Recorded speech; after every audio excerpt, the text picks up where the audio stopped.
Barua ya kocha namba 132. Ishi kwa hisa yako ya ndani kama unataka mapinduzi makubwa kwenye maisha yako. Rafiki yangu mpendwa, moja ya mashujaa wangu wakubwa kwenye maisha alikuwa ni Charlie Munger, ambaye alikuwa bilionea mwekezaji na shika karibu wa Warren Buffett. Ni mtu ambaye alikuwa akiishi kwa misingi mepesi sana, lakini iliweza kufanya maisha yake kuwa bora. Aliweza kuishi miaka mingi, miaka 99 na kufikia bilionea. Na kwenye moja ya mahojiano yake ambayo nilisikiliza na kusoma, alimwambia mwandishi mmoja David Sanders kwamba mara zote amekuwa akiishi kwa saa yake ya ndani, yani inner clock, na kwamba alifanya alichofanya bila kujali mawazo ya watu wengine.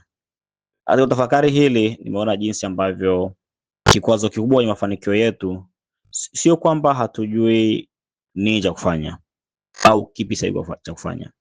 Mara nyingi sana tutukwamisha ni kwa sababu tunajaribu kufanya kile ambacho kila mtu anafanya.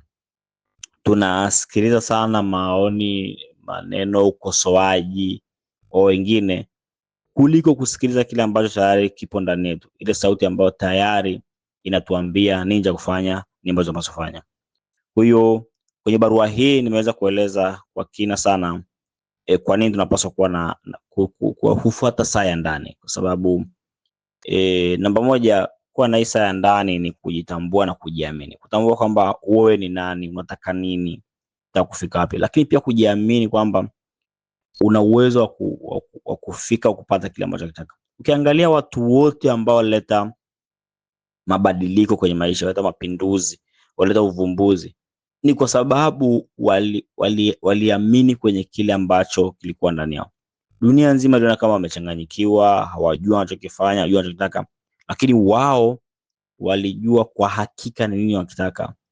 Walisikia sauti ya ndani ikiwaambia nini wanapaswa kufanya, na walifanya kwa kujiamini bila ya kuogopa kwamba watu wengine wanawafikiria au watawachukuliaje.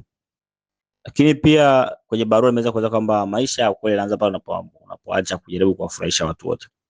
Unajua, moja ya vitu ambavyo vinafanya tupoteze muda kwenye maisha ni kutaka kufurahisha kila mtu, kutaka kupendwa na kila mtu, kutaka kusifiwa kila mtu. Haiwezi kutokea.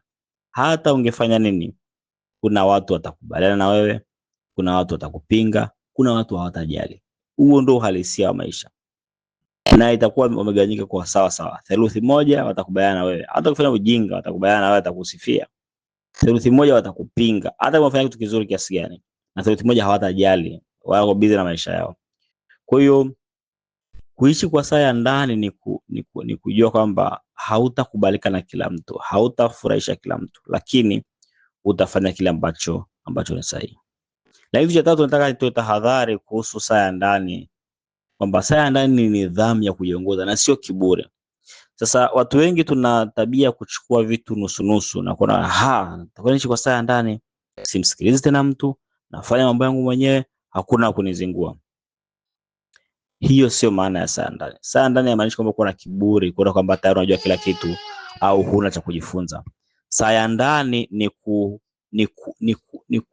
na nidhamu ya kujiongoza, ni kufanya kile ambacho ni sahihi, ni kusikiliza, kupata mawazo mbalimbali, kuyachuja na kufanya maamuzi ambayo ni ya msingi. Sio kwamba haumsikilizi yeyote, ni kwamba unasikiliza na kutafakari kwa kina. Sio kwamba hujifunzi, unajifunza sana na kutafakari namna gani ambacho unajifunza kitakuwa na manufaa kwenye kile ambacho unakitaka. Kwa hiyo muhimu sana ambayo nataka tuondoke nayo kwenye barua hii ni kwamba maisha ya kweli ni pale unapoishi kwa saa yako ya ndani, ni pale unaposikiliza sauti yako, na pale ambapo unaendelea kujifunza ili kuwa bora kwenye kile ambacho unakitaka. Sio kufuata mkumbo, sio kutaka kufurahisha watu wengine, sio kuigiza, bali kuishi kwa uhalisia wako, huku ukitaka kufanya makubwa zaidi. Kitu ambacho kinawezekana kwa kila mmoja wetu, kitu ambacho kiko ndani ya uwezo wetu. Wajibu wetu ni kuhakikisha kwamba tunaishi kwa saa ya ndani na kuiacha dunia iende kwa mambo yake yenyewe. Hatuwezi kuhangaika na kila kitu, lazima tuhangaike na mambo ya msingi na tukapata matokeo bora sana kwenye maisha yetu. Ingia kwenye Tanzania Skills Academy, fungua barua za kocha, nenda kwenye barua namba 132 uisome, utafakari na ufanyie kazi ili uweze kupiga hatua kwenye maisha yako. Asante na kuwa na siku bora kabisa leo.